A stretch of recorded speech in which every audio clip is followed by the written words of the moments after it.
most of all, an angel to the elderly.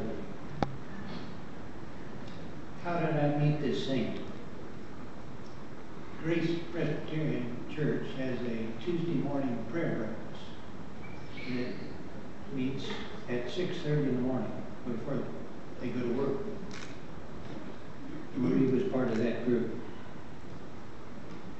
They pray for those needing help, for those that are hurting, for those that will have an operation.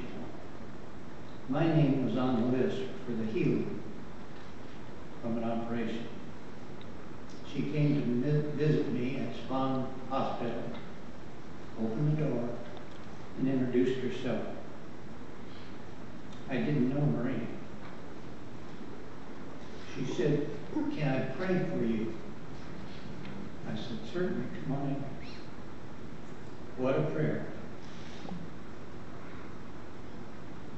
I felt that I must include her in my covey of friends from then on. It never ended. I've told Kathy that I had a tiny lady that I wanted her to meet. But Marie always came to church and sat at the back row, back chair. And as soon as Mark had finished, she would scatter out the door to go to the hospitals and the nursing home. She didn't want the socialized part. Kathy did eventually meet Marie when she sang "How Great Thou Art" for David Walker's wife's memorial service. What was Marie like?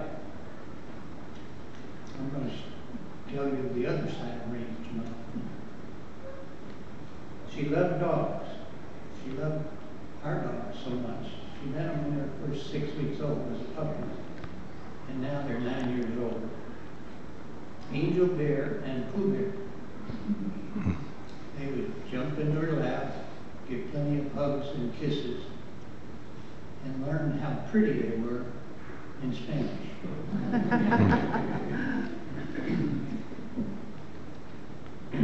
Just the final day of the program, she got permission for the dogs to come and visit her. She never made that visitation. Marie loved birds. She had large bird feeders outside her window at her home. Buzz always kept full of bird seed. She came to our house and sat on the porch, loved the hummingbirds, and watched purple martins, and particularly the black-bellied whiskered ducks. We haven't had the black-bellied whiskered ducks until this morning. 35 of them arrived. Do you think that's a coincidence? Yes, she did have her particulars. One time, you don't mind. One time she asked me on the way to her house to stop and get some 2% milk, which I did. So I brought it in, visited with it, put it in the refrigerator and left. The next morning she called me and she said, "Brother Pickett." I said, "Yes, Princess." I called her Princess. She said, "You brought me the wrong milk." I said, "You asked for 2%. She says, "I asked for 2% HEB. You brought Gordon's." I said, "Marie, it comes out of the same cow. It's the same thing, but you want me to go to HEB." She says, "You do that, and I'll give this to someone else." She had a fetish for vanilla wafer. Vanilla pudding, she loved pudding. So when she was in the hospital last few weeks, she called me at home, "Brother Pickett." I said, "Yes, Princess." She said, "Would you go by my house and bring me some vanilla wafers out of the box on the counter?" I said, "Yes, ma'am." She said, "I want 20 vanilla wafers. Not 19, not 21. I want 20.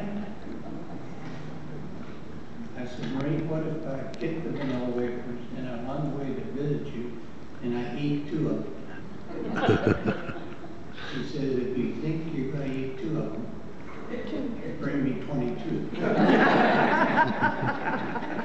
She was sharp. Food she liked. Marie liked dark meat of chicken. No white meat. You better not bring her any white meat. No chicken meat. Turkey drumsticks, vegetables, fruits, especially strawberries and Wells peaches. She liked dumplings without that white chicken. Cream soups, and she drank only Ozarka water. Don't bring her anything. Little remembrances of Marie. She kept her folding money in the refrigerator. And she called it her cold cash. She used it for daily purchases, and you better not bring anything to her unless you took the amount back out of the cold cash. She always took out her money for the Lord first. She was a faithful tither. She supported Angel Food and the flower ministry. She loved her mailman, Jeff. He would knock on her door. She would say, come in. He would come in, put down his mail bag, have some words with her, a prayer. She would always give him a little jug of orange juice for the road to cool him off, and he would leave. So he missed her very much. Her yard man, Robert, is here today to see if Robert Ortega loved Robert very much. She was confined to her electric chair, but oh, could she run that electric chair with accuracy, even though she was a double amputee. She did her own house cleaning, mopping, washing, dishes, clothes. And the cabinet door from the sink were always open so she could get her electric chair right up in there to wash the dishes. And she even had a sink faucet extension so she could reach the handle of the faucets. She loved her chocolate ice cream covered bars. She called them rhubars. And wouldn't let you leave the house unless you took a rhubarb with her. Sometimes I took 2.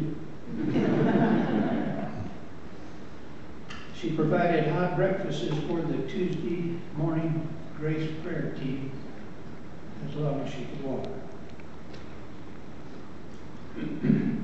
The team met before they went to work. Nancy Stevens, Brian Calvin was here today, Buzz, Albert, and Todd. Most of the time they had to tap her on the shoulder and tell her that they had to go to work, so could she please pray faster. One Tuesday morning she was going to prayer breakfast and it was dark outside and she got lost down the town. She said she believed that someone upstairs sent her down there. So she stayed on the street and prayed for the people down there. She said that since she lost her leg, she was not able to go to the hospital and nursing homes to help them pray. So she felt the Lord sent those people to her in the hospital. She converted quite a few nurses. Her favorite saying, I love you, good children, good children, good children, but Jesus loves you. In India, I'm always reminded of Marie when I hear Johnny Mathis recording of Maria. As he sang, I just met a girl named Maria, the most beautiful sound to hear. Say it loud, and it's music playing. Say it soft, and it's just like praying. Maria, we will all miss you. Thank you for being part of our life. God bless you.